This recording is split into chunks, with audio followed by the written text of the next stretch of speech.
Okay, good afternoon on a cloudy day in Berkshire, UK. Welcome to the first of the Self-Healing Customer Experience webinar series, brought to you today by Artisiam, and be introducing you to Don, who is the MD there, and also from Sentient Machines, introducing you to Danica, who is the CEO. This first webinar is going to be covering an introduction to how you can get improvements from your contact center operation, and basically the capabilities that you and tools that you may be using now, such as call listening processes and surveys, really posing a challenging question of, are they actually good enough? So the first of the presentations today is from Don Haddaway. Don is going to be talking us through the impact of bias and also the nature of human communication, and that's very much verbal communication, and whether the technology that's been around in this space previously is kind of good enough to be able to give you some of the insights that you're actually looking for. Second presentation will be from Danica. Danica will be talking about how the latest AI can potentially provide new ways of understanding some of that bias and new capabilities to be able to forensically understand what's going on in an interaction between a customer and your frontline contact center agents. And also importantly, this webinar is for you. So if you can ask questions as you're hearing the topics being discussed, the way that you do that is to open up the chat box at the bottom of the screen and post those questions. And then my role as your facilitator will be to quiz the presenters at the end of each of their sessions. And if you can take one thing from this webinar today that you can then use to generate ideas for your own operation, then that is the outcome that we are looking to actually achieve. So, Don, would you like to take us away, please? Thank you very much indeed, Paul. Hopefully you can hear me all okay. So welcome everybody, and thanks for joining us for this session. So really what we are going to do is start initially talking about the problem that we see from a large scale perspective in terms of looking at interactions, how we measure, manage, control, learn from those interactions. And the key thing that really started us down this particular road is that one of the key stats that you have here is that millions and millions of customer interactions, if not billions of customer interactions, happen every single day. It's not just on voice. Voice is still one of the primary channels, but it is also on chat, email, etc., etc. But more importantly, and the interesting figure here is that 80% of those organizations that are having those interactions have no technology whatsoever in place to analyze it. Typically, it's all manually based. Typically, it is based on a low selection of criteria to look at, okay, a very small percentage of what's done. But certainly what I'll do is I'll talk in more details about this in a bit. But the world is changing. How we learn from our customer interactions, what we learn from our customer interactions is going to be massively important. And given the growth of, I guess, what I'd call remote service, and the fact that, yeah, we are now in this post-COVID world or current COVID world where lots and lots of things are done either over the phone or remotely, this is more and more important than ever. Really has raised its level of importance to something that I guess was unquestioned in the past. People knew it was important, but now it's super important. So what I'll do is I shall start with a bit of a history lesson. Now, you've seen, and you may be confused by the term that we're talking about, which is bias. Yeah, and the way I put it is bias is a small word, but it is a big problem. And what do I mean by bias? I'll explain. So the history lesson, first of all, key thing here is that what you're seeing on your screen on the left-hand side is a small diagram or schematic of an aircraft. This goes back to World War II. And during World War II, one of the key things that happened was that data was massively important. And the diagram, the little red dots that you actually see on the screens on that aircraft are mapping of flak and damage to the aircraft. So either from anti-aircraft fire, from other aircrafts, etc., or from explosions, those types of things. So what they used to do was they used to take a detailed map of every aircraft to see exactly where that damage happened. And pretty much what they would do is where those dots occurred, think, right, we need more armor, we need more protection, we need to put the protection around that particular place.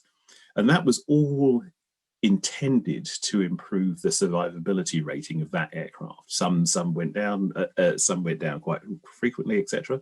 But the point is that as they were adding more armor and doing all these things, that survivability rate wasn't changing. And it's then that there was a young Hungarian gentleman called Abraham Weald. Now, Abraham Weald was a mathematician and statistician, and apparently has contributed to something called decision theory. But what Abraham Weald did is he looked at the problem in reverse, in that there was data that was available to people.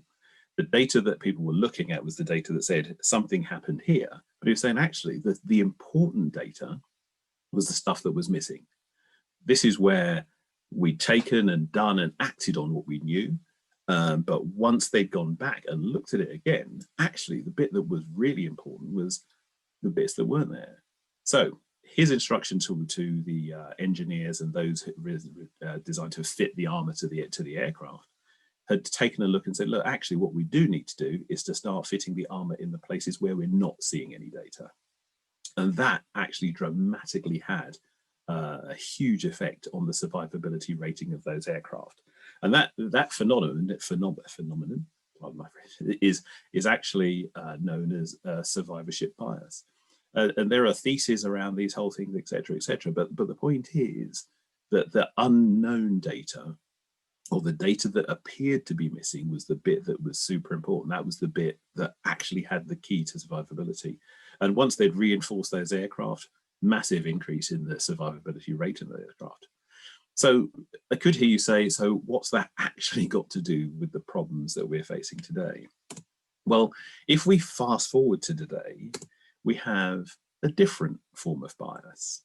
And for those of you who are involved in customer satisfaction or customer effort scores and NPS and various other things, typically you're asking people to volunteer to respond to a particular survey.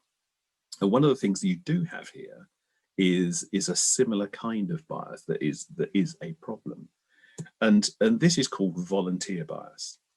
So volunteer bias is kind of important because the key thing that happens with volunteer bias is that from a person's perspective or from a personal perspective, people tend to be polarized in their responses.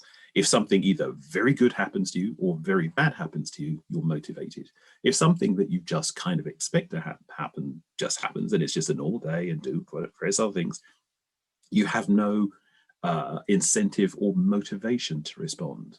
And the problem is that, so the good responders and the bad responders, whether you're at the bottom of the chart or the top of the chart, have a tendency to skew the data that you're looking at and to skew the responses. So that middle bit, that sort of orange bit in the center, is super important because that starts to tell you the real views, the real insights about what people are seeing, what people are feeling.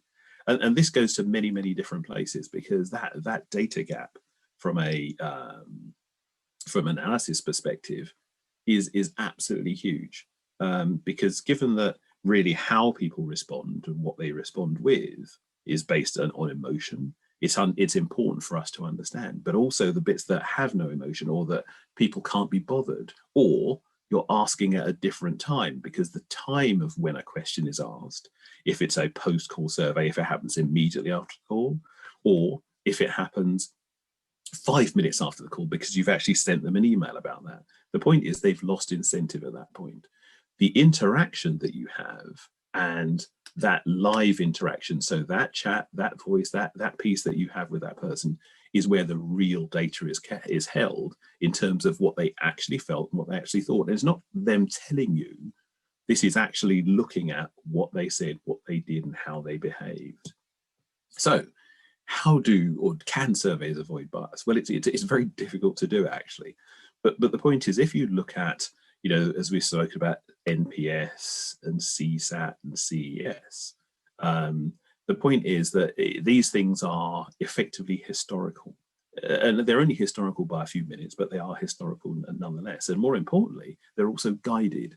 So the questions you're asking, the responses you're getting are responses to your specific question. If there are outliers or there are other things that have happened, and you may have the free-form text or the ability to put some free-form text into a response or to verbalize that response, but typically, again, because there's no automation or no process for that, the issue happens that actually you get a response to what you've asked. So it's a self-fulfilling prophecy to a certain extent, in that I think this is good or I think this is bad.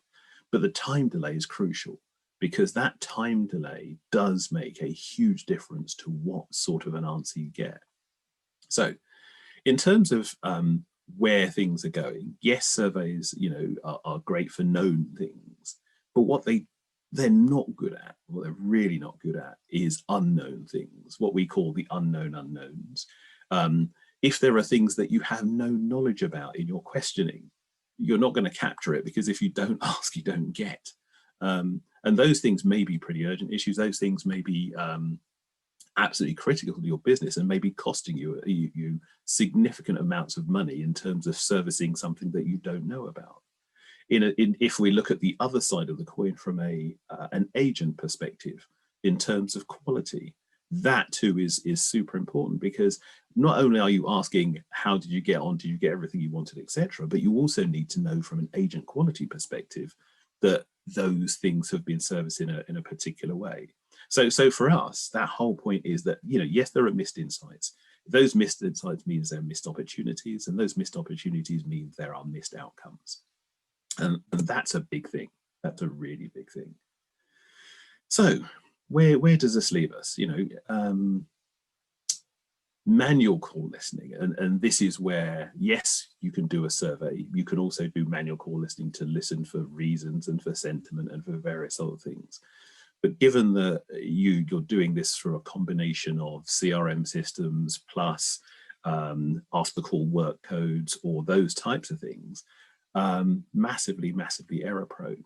And again, it's not scalable, and scale is super important these days, because as we've said, in this current COVID world, the volumes that we're trawling through, the number of transactions that we're going through, the agent community, and the number of channels that we're going through means that there is so much more stuff to look at, so much more content to be analyzed and to be understood. And from that perspective, right now, even if we're just looking at calls, on average, it's something only 2%, which is tiny percentage of calls to listen to, which means that 98% of those calls are ignored. But it's important to understand that the world is changing. How we address things and what information we can gather from things is super important as well. So going forward, when we're looking at analyzing calls, when we're looking at analyzing speech and content and various other things, deriving meaning from speech is a onerously complex task. And a lot of the platforms out there will certainly look at it and say, okay, here are things that you can count. But what they don't do, or by breaking these down to simple things, as I say, speech is complex. There's a lot of stages to a conversation. The ebb and flow of what I would call sentiment transition, which is a call starts out well in good morning, how are you doing? Yeah, thank you very much, etc., etc. Can I help you? Yes, you certainly can. I need X or Y. And if you can't provide X or Y, so, well, why can't you provide X or Y? Well, it's not in our process. You need to go online and do something else. The conversation starts to go downhill. But more importantly, from a agent perspective and also from a customer's perspective, it's how you say what you say rather than what you're actually saying is important. And key point, in fact, if you look at two key people, So William Shakespeare, which I guess we all know, famous bard, famous for how speech is communicated, what sort of emphasis you can place on that, but also for people like famous actors. In here we cited Noel Coward, so he played, I think it was Mr. Bridger in The Italian Job, but his command of language, where emphases are put, hugely important, because that changes the meaning of what you're saying. Just how you say it, not what you're saying, but how you say it changes that meaning. For William Shakespeare, massively important. This goes back hundreds of years to the use of things like iambic pentameter and things like soliloquies. Again, massively important, because the rhythm with which you say something, how you say something, and I'm not going to start quoting Shakespeare and go to be or not to be, is it to suffer the slings and arrows of outrageous fortune, etc. I'm not good at that stuff. But the point is that these things change meaning. And it's not just at the level of Shakespeare or the level of Noel Coward, it's everyday speech. And more importantly, if we're analysing everyday speech, things like simple word count, or was it said loud, or was it said quiet, absolutely is not enough. It really isn't. And here's an example. And this is nothing to do with my aunt. This is agent training that you can do. So from an agent training example, and what we're saying here is how you say something. The same word said 5 different ways carries a completely different meaning. And it's super important to understand that happens, where you place emphasis, where you place spaces, where you go silent, and how that silence occurs, what that silence occurs after. Or there are various other ways in terms of how you say things. So, I didn't kill my aunt, or I didn't kill my aunt.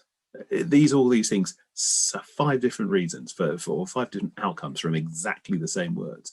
Now, if you put that into an AI platform, yes, it will record the words, but will it get the meaning? Can it get the meaning? And in some cases, absolutely yes, where you've got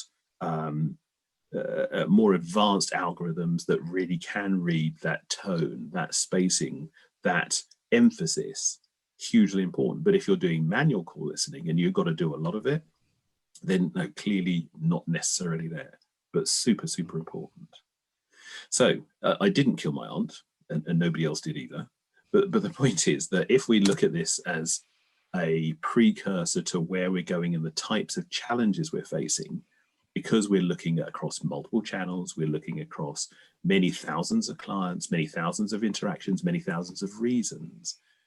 The way that I would say early speech analytics, or the first wave of analytics solutions has been created, are very much Gen 1 or Gen 2 type platforms. A lot of these are touted as AI, but they're absolutely not, because they take a huge amount of manual input. They take a lot of upfront building. And if you want to train and tune and various other things, that can be a huge expense. But from an operational perspective, these can be very, very complex things to do. It can be one size fits all, or they try to do a one size fits all approach. But really, the intelligence of that platform is absolutely imperative. And really, so I will now hand over to back to Paul, and hopefully Danica will explain where the new generation of AI platforms and how that addresses the problems that we've spoken about in terms of getting deep, accurate meaning from analysing 100% of your interactions. Back to you, Paul. Yeah, before we move on, Don, so thank you very much. That was absolutely fascinating. I have learned a lot in terms of the own biases that I have and I apply in the sort of job that I do. And I didn't kill your aunt either, Don. So yeah, no, my aunt's fine. I understand. I can have somebody. I'll get her to call me later. But in terms of that point about bias, so clearly you're pointing out that things like manual call listening and surveys do introduce bias. Can they be overcome within those tools themselves, or is it that you need another tool in order to provide that to sort of mitigate that that sort of risk? So it's really about the sophistication of the tool, because the overcoming of bias is kind of important, because by covering all of your interactions, rather than just taking a small sample, and coming back to Adrian Weald, I know this was back to the 1930s, 1950s, or 1940s, sorry, where they're going through World War I, and people literally died if you didn't have the right data. And whilst we're not in that sort of extreme circumstance, what we do have is a circumstance where, because we are not able, or were not able to gather all this information and to have that analysed properly, that bias creeps in, whether you like it or not. You can't avoid it. But once you start to analyse everything, and then you start to remove those missing bits of information, bias fades away. And so long as the accuracy of that tool is there, so long as you have the sophistication not to just go, they said this word 5 times, they said this word 3 times, and they said this word loudly, that's not opening up. That's still bias. It just means that you're creeping towards an unbiased future. But whereas actually you do need something a little more sophisticated to do that. And that's the new gen of analytics tools. Yeah, and that's probably the perfect segue, Danica, if you would like to take over the baton and tell us about the types of technological solutions that can begin to mitigate some of the impacts of sort of bias. Yes, thank you, Paul, and thank you, Don, for an amazing presentation. So, hello, everyone. So I am going to focus on perhaps the solution and how AI can address some of the challenges that Don has mentioned. And in this second part of the webinar, I will use the examples from sentient machines. So hopefully to make it a bit more interesting and kind of bring a bit of color to basically everything we are saying. So sentient machines has a platform called Sentient Analytics. And just briefly in 2 sentences, if you're not familiar with this platform, what it does, it plugs into your telephony or your CRM system in the back end, and then it runs more than 25 algorithms, so AI, state-of-the-art AI algorithms, and these algorithms then derive different insights, but most importantly, they enable you to do 3 things. So the first one is around communication and helping you enhance the communication element. So, and this is because it goes into the details that Don was talking about around understanding what is being said. So how is it being said in terms of pitch and pauses and all of these things, and why it's being said. And secondly, it allows you to have that kind of bird eye view into like your contact center and observe really what is going on and quantify and detect what trends are coming up. So the unknown unknowns that Don was talking about is a very, very, I believe, critical input, and this is what the Sentient Machines platform can do. And thirdly, the examination. So this is very, very important when it comes to regulated industries and making sure that you know, your customers are treated fairly, and you are able to identify vulnerable customers, or maybe you know, other aspects of the communication with your customers that need to be compliant. So I'm gonna take you through 3 layers of understanding your customers, and I believe all of these layers and more can be tackled and helped with AI. But for the purpose of today's presentation, we are just going to focus on the inbound interaction. And on the first layer, what is very, very important is to understand why are your customers calling. So why are they getting in touch? What is being discussed? On the second layer, you want to know, how do your customers feel? So what is the sentiment around these topics that they are discussing? So, you know, related to those root causes. And on the third layer, very important, how do you then communicate to them? So if you have a customer who has come to you already frustrated, you know, even before they picked up the phone to talk to you, how do you make sure that your agents can actually talk to the person like that and actually improve the situation. So, so I'm going to go through 3 of these using the examples from a Sentient Machines platform to hopefully help you understand a little bit more, like give you a snapshot of what is possible basically today. So Don talked about the avoidance of bias and how that is important and so on. And so there are things that you can do with AI and with analyzing your conversations that could come under the biased view, and they could still be useful. So for example, if you know that there are some issues within your company and you want to investigate further, so this would be a biased view that you could take, and you can still use the analytics platform to help you with that. A much I think more exciting, I think, from the point of not knowing what is going on before you start your analysis, is when you're wondering what other issues your customers might have. So you might be aware of some things, but what about those that you're not aware of? And we're going to look at some examples to clarify what that looks like. So if I know that there are already issues with, for example, freezing, I know maybe I picked up maybe from the customer notes, maybe some manual analysis, maybe feedback, I know that there is an issue. So what I can do, the simplest thing I can do, is I could just do keyword search over speech to text. And even this could give me like an initial view of, how many people are talking about this. Secondly, and this is what I'm going to show you in the video, is in addition to that keyword search, you can then contextualize this. So what is this freezing about? What is it related to? And then further on, you could contextualize how big is that issue relative to everything else. So if I now quickly play the video and I'm typing in freezing first, so that's my keyword. I'm looking into the transcription, I could identify calls that mention freezing. I could go to the sunburst, so this is the circle that we call sunburst, and contextualize this, that this is with up. So my app is freezing, and I could see that there is negative sentiment associated to it. Now, if I go back and just one level up and see what other topics are people discussing. So there's funds and payments, obviously a lot of people discussing funds and payments, app, update details, but app stands out as a lot of negative conversations, not a lot of negative sentiment. So I could actually now select negative sentiment, and I could drill into just the reasons, like more detailed reasons of like what is going on with the app and the freezing.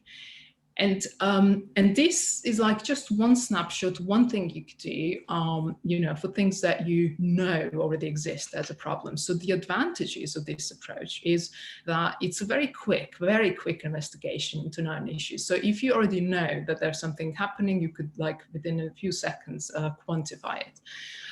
Also, you can confirm some of the mandatory quality assurance elements of the call process. And all we've done is we've combined keyword search with a little bit of topic classification, and we quantify this. On the downside, to do topic classification, so to classify, why are people calling on a high level, what you need to do is you need to collect a lot of data. So in AI, we talk a lot, and you probably have heard terms such as supervised and unsupervised learning. And supervised means literally you need to provide a lot of training examples. And depending on how granular you want to go, this could be 10 or 100 or even thousands of examples to say, well, this conversation is about an app and this is about payments. So therefore, the downside is that it could drive cost because you need to collect a lot of manual input. Now, there are, of course, ways to minimize that, so I won't talk about that for now. But let's look at the next view, which is the unbiased one. And here we now want to understand, could I understand anything else about the app freezing process and, you know, anything that I don't actually know about. And so what I'm going to show you is that we're going to continue our app demo, and within the app, I want to see bubbles. So you could already see them here at the bottom. So I want to understand different aspects of issues with an app. And then I'm going to play the call. So I'm in the context of the app, I'm showing the bubbles, and now the biggest bubble is downloading the app. I could click on it just to see a little bit of the context, and you could read what that is about. My second bubble talks about Huawei phone. Now that could be interesting. So I could now click to see what about Huawei. Hi there, I'm trying to download the app onto my phone, but it keeps on freezing. It comes up with like a black screen, and then the app just shuts itself down. Okay, so the app, you've got it on the phone, you can see the icon. Yeah, I can click on it and then it just goes to a black screen and then it just shuts itself down completely. Right, and what phone are you using? A Huawei phone? Okay. Yeah, the app unfortunately is designed to be compatible with Huawei phones, but we are finding that it currently only works with iOS and Android, like some people are having. So what we looked at just now is that a thing like Huawei phone might be something that comes up and it's like relevant for 2 weeks and then it goes away. So things like this are only discoverable if you have a powerful technology mining this information from your data. So what is very good about using this unbiased view and the bubbles is that it can prevent incidents before they happen. So if you know that there is already an emerging trend, so it's emerging because it hasn't actually become significant yet, but it kind of is looking up, just like at the beginning of the pandemic, as we saw, like numbers going up, but you know, still not at the peak, but they're going up. We can see a very clear trend. So you could actually then do something to prevent, you know, the further escalation. What's really nice is that depending on the algorithms you use and the approach you use and so on, you probably don't need any manual input. You might need or want to provide some manual input, but with unsupervised approaches, typically you don't actually need to do any of that. Now, on the negative side, you could, or maybe not negative, on the downside, because you don't need manual input, that means the machine needs to be quite powerful, so your computation resources might be a bit more costly. But technologically speaking, it's very important to have the right technology to derive the unknown unknowns, and not all platforms on the market can do this, because it is very challenging and quite expensive operation to do as well if you don't do it the right way. So another thing is, once you are getting all these really amazing insights, you don't really want the platform to sit in the corner and no one reacting to that. So you need an active process in your organizations where you need someone interpreting the output and then reacting to those issues to drive the operational action, because that is the only way you will actually gain the real benefit of using it. So the second layer I spoke about, so now that we know a little bit about root causes and how we can detect what is going on, the second layer, very important, is the sentiment and the feelings of my customer. So I could use this in a different ways, and in Sentient Machines platform, for example, we have a score that you can see here a little bit, which basically is, we call it sentiment index, and we use this to help our customers understand the emergency of a situation. So if a score is very low, we guarantee that that there is a need, there is something to be done about that particular customer. And sometimes it's the communication with the customer or agent training them, but more often it's also the product. You need to fix something. Maybe you need to communicate it to the right team. Like we're talking about the app not working, there's a dev team that needs to fix it. So if you now look at quickly one example. So I'm sorting now by this score. And what I'm going to do now is I'm going to click on the most negative one just to see. Hollandwood Finance, Cassie speaking. Hi, I need to change the app on my, sorry, not the app, the password on my app. It's not working again. Yeah, we are actually doing some work on our app at the moment, so there are problems on it. It might take a couple of hours. but that'll be why you can't access it. Okay, so what time are you going to stop doing that work? Because this problem's actually been going on for about 3 days now. Oh, well, it should have been done by now, but unfortunately it's taking a little bit longer than usual, or longer than we thought. So what is happening here in this conversation is that the customer obviously has an issue to Colbit, so therefore the sentiment is not going to be very positive. But it's towards the end of the conversation, he's becoming even more irritated, and it's not actually necessarily to do with the agent, but it's because the business need to basically fix the issue that's been going on for 3 days now. So the positive elements of being able to understand in real time, do I have any high risk conversations? So are there any conversations where the customer is really, really angry, irritated? Why is this? And so on. Knowing this can of course prevent dissatisfaction, further dissatisfaction, or irritation becoming anger, technically speaking. And it could also stop the unnecessary contact, because you don't want people calling you about something that, if you have fixed it, you would reduce 50% of your interaction. So it's a very, very powerful insight if you use it the right way. You could also get a glimpse of the customer's future behavior. Depending again on what you do and how you react to it, I think that prediction could help you or not. So you could prevent customers churning, for example. The cons again are that if those insights sit there and no one reacts to them, even if you're being alerted and you don't have maybe the power to do it, or maybe you're too busy doing something else and so on, it's again critical to be able to send the message, and now you have the way to quantify it as well. So you're not just making it up, you actually have the numbers to show that there is an issue, and you're sending it to the product development team because they need to fix it. Otherwise, the contact center will collapse. So that's kind of what is very, very important. Again, that iteration and being able to react to the insights. Finally, the communication bit, which I'm personally quite excited about, because it is a very, very subtle, and it can be very subtle. The way we talk to each other, it's always,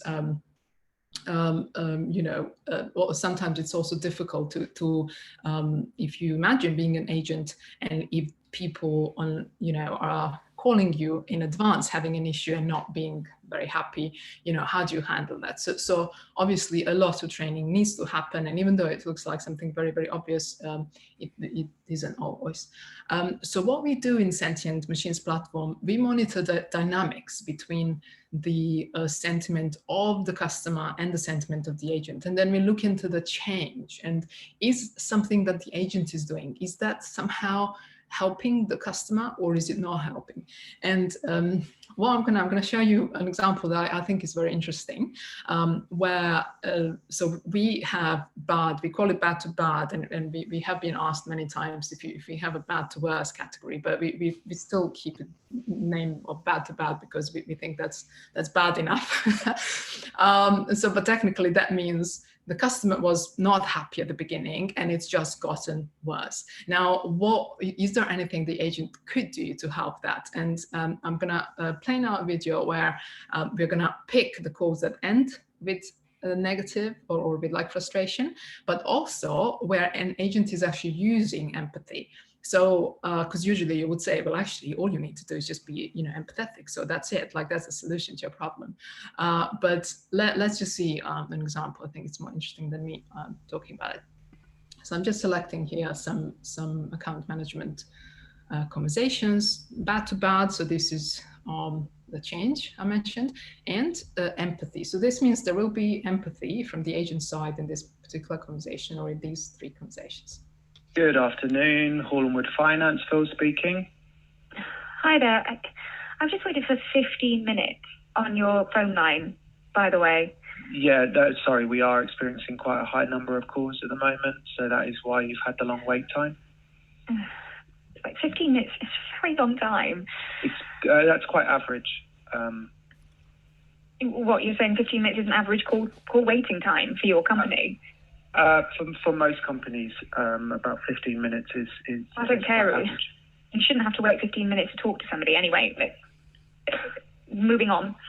So, so we're going to go back to this one particular sentence that I think is very interesting, where he says, sorry, we are experiencing quite a high number of calls at the moment. you think that's empathy, and it kind of is. Like if you, so that is why you've had the long wait time. But then the pitch goes in kind of the opposite direction. So the agent becomes irritated. Like it's kind of so he's kind of using the right script to begin with, and the right even tone. You could say it's like stable, but then it kind of goes downwards. And this is, I think, what the reason I like this example is because you can't really, like I always say that, you know, AI is not black and white. It's not about, is there empathy in this call? It is about what happens after the empathy, what happens before, what happens like at the whole end of the conversation, what is the outcome?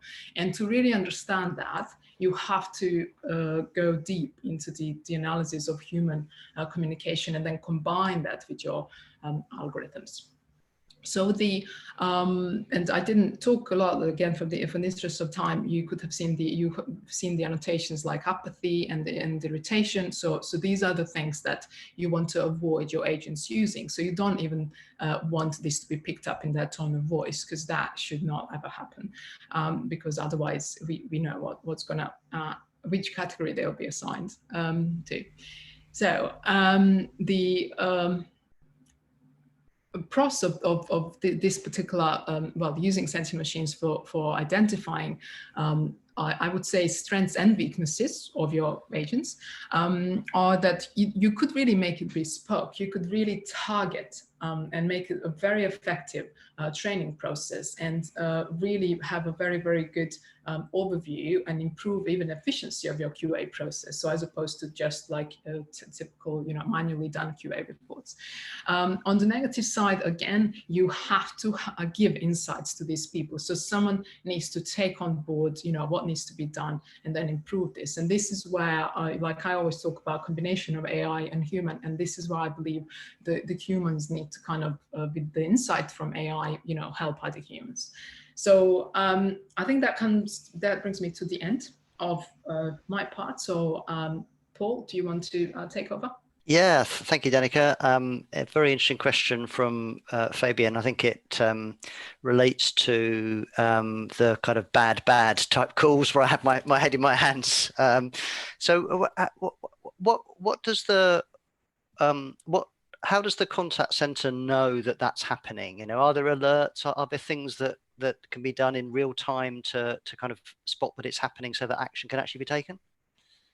Yes, that's a good question. So I think I mentioned the score that we have. So you can use that score to alert the managers, or, you know, to basically make them aware of this particular issue happening. Now it is down to those managers to then take action and do something about it to fix it. But we with this score and bad to bad, we are trying to kind of produce enough insight to say, basically, you need to take action. So, and we can alert you, but you have to take the action.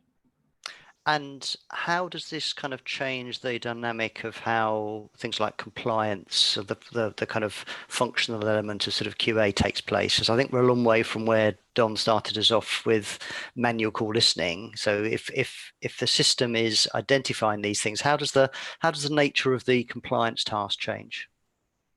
So I think it all becomes automated. I think on one side, the platform will be helping to pick out the scores. Like I mentioned this score, I didn't mention the risk score, which is basically identification. Basically, we just say there is risk or not. So that's another part that we didn't show. But we try to do that. So we try to automate for you.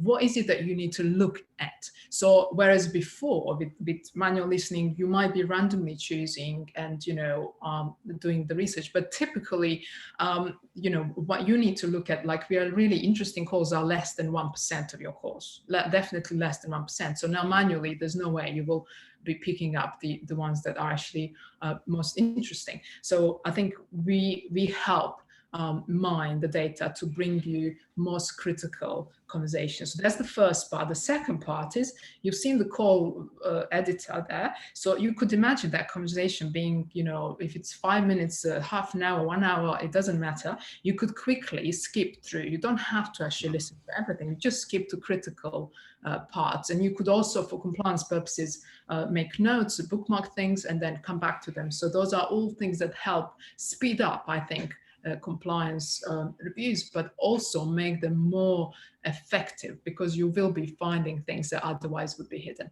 Okay, thank you very much, Danica. And I guess a question for you, Don. So Danica has mentioned that with a system like this in place, there's suddenly quite a lot of new activity. There's potentially analysis that needs to be done, and action needs to be taken, and improvements need to be made. How should the contact center of the future kind of go about doing that? Do you have any kind of hints and tips? So yeah, certainly from my perspective, one of the key things here is really about a process-driven approach, because as Danica was saying, mining the data, finding those particular insights and surfacing them. But what you have to do is a very formulaic, very systematic view of how you then take that data, what you do with it, how you analyze it, how you make the calls between what's important, what's not, what are affecting things, what have impacts on customer sentiment, what have the impacts on agent compliance, and really how you then go about fixing that. And thanks for this, so that you just brought up the next slide, actually, thanks. So that's good. So the point is that, and as you know, Paul, sort of been in the industry a long time, a lot of the processes around how these things are done, some of these have been around an awfully long time. And this is one of the things that we'd sort of brought to bear, was the creation of the ALTO approach, which was an analyze, learn, test, observe approach. And really the whole point about this was that in partnership with the technology provider, in this case Sentient, developing a specific process to address the challenges of effectively exploiting AI, because that's the big thing, is that often technology is bought, it's put in, hugely expensive, great, it does all these things, but without focus, without a process around it, that doesn't help. And that's certainly one of the things that we brought to this, was that as a managed service, rather than just dropping in technology, it's actually helping the organization to leverage that advanced AI, also helping that organization to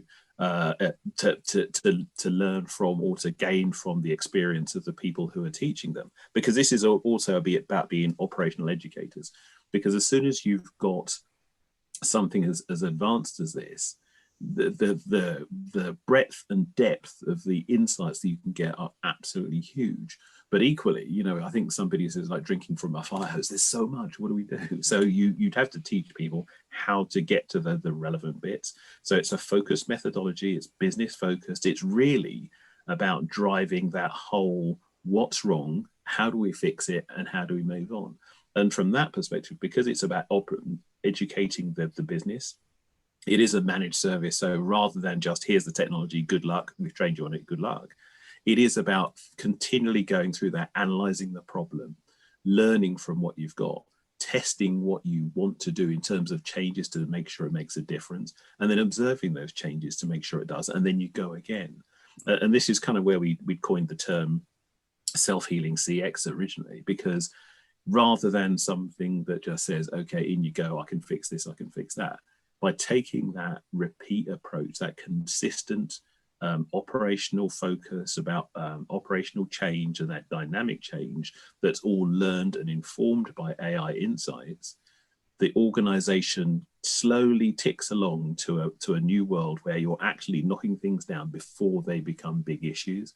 Your sentiment goes up, agent compliance goes up, and also from a business perspective, if you're applying this to the likes of sales or to compliance, then yeah, things do get better. And certainly, you know, that's across channels. It's not just voice, that is also across channels.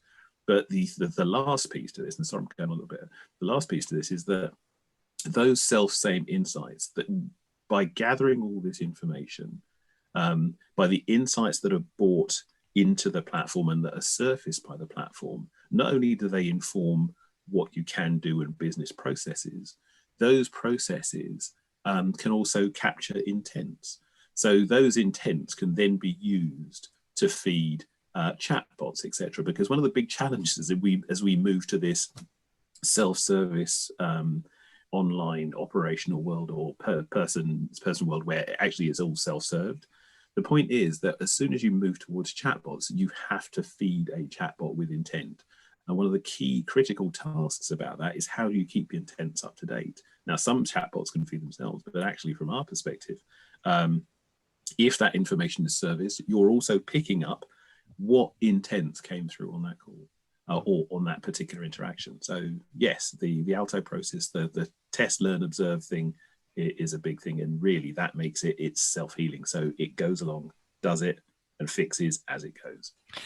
And is Alto something that client organizations can adopt themselves, or is it something that they'd always need to have, sort of third-party specialists? No, it's certainly, this is obviously a sort of a defined process that we've created over time. It's something that's from certainly the Artisiam point of view, is something that's designed to be used by an organization. We teach them how to go through that process and then essentially leave them to it. But what they're about building, it's about building that capability within an organization. And I think somebody saying teaching a person to fish rather than giving them fish. so yeah, I think that's the right sort of metaphor anyway. So yeah. And a question for Danica. This one's from Hugh. Obviously respecting client confidentiality, but can you give some examples where clients have implemented this and the type of results that they've actually found? Yeah, we have a lot of examples, and actually that's a good question for the next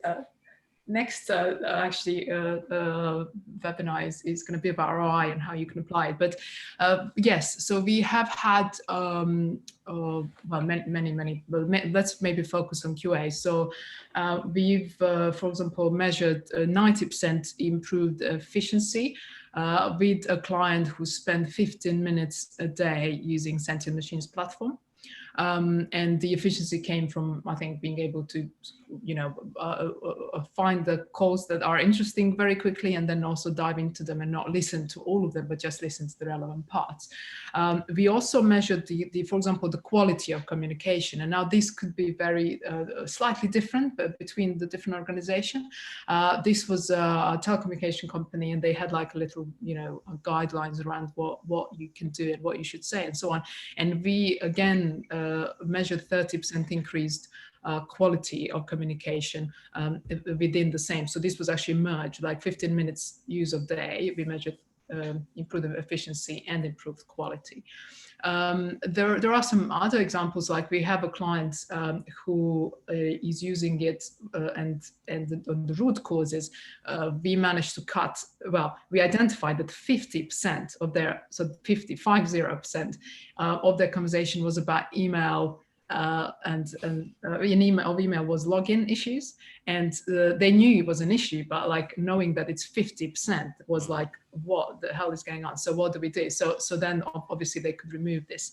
On the compliance side, I mean, maybe I'll just mention the last one. The compliance side, I think we also had an issue, not an issue. We were not looking for anything to do, in fact, even with compliance. We were looking to help them improve their sales. We shouldn't talk about here, but anyway, what emerged in those bubbles is a lot of kind of payment information coming out, and then it was like, what has happened here? Like, this should not be recorded. So basically, we helped them identify a bug. It wasn't anyone's; it was a bug in a system they were using that was mistakenly recording basically payment information. So they were able to then delete all of that and rectify the issue. But those are just some examples. We will be covering, I think, much more on the 8th of December. But yeah, so would it be fair to say, Danica, that this solution is not tied to a particular segment? It's not only relevant to financial services customers, for example.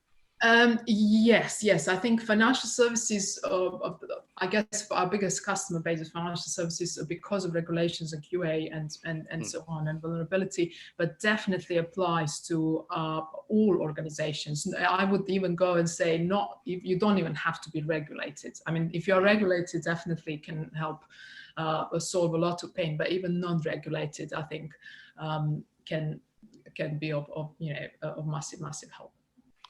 Cool. Just conscious of time. Thank you, Don and Danica, in terms of your insights. As I said at the start of the session, this is one in a number of webinars.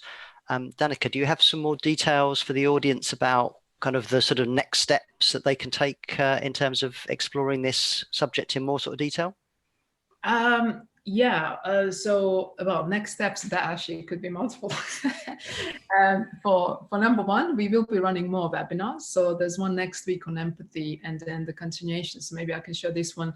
So this one is where we will be talking a lot about RI and I think case studies and more. It's basically continuation of this one, so we can drill into the things that we couldn't cover today with regards to results and outcomes, and what can you do to drive the benefits.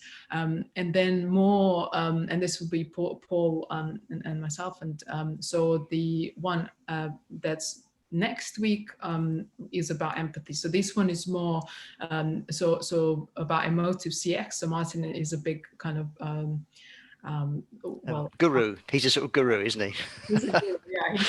I was going to say he's an advocate for emotive CX, but actually he's much more than that. So I think that'd be a lot of fun, because I think he is very deep, goes deep into the subject of the communication, and especially in relationship to the emotions, so I think it will be definitely. Yeah, brilliant. And yes, I'm looking forward to joining you next month when we start to explore how to build a business case for this. And certainly the challenge that I will set myself is to explain to you, the audience, how effectively this type of technology can be self-funding. So what I mean by that is that you deliver sufficient benefits that it more than covers the operational cost of actually utilizing the service. So that's the challenge, the bar that I'm sort of setting myself. And we look forward to seeing you. If you're not joining Danica and Martin next week, then we look forward to seeing you next month in the next part of a series. Thank you, Don. Thank you, Danica. Very well done. Thank you, Danica. Thank you, audience, for joining us today. And thanks for joining everybody as well. Thank you, everyone. Goodbye. Bye-bye.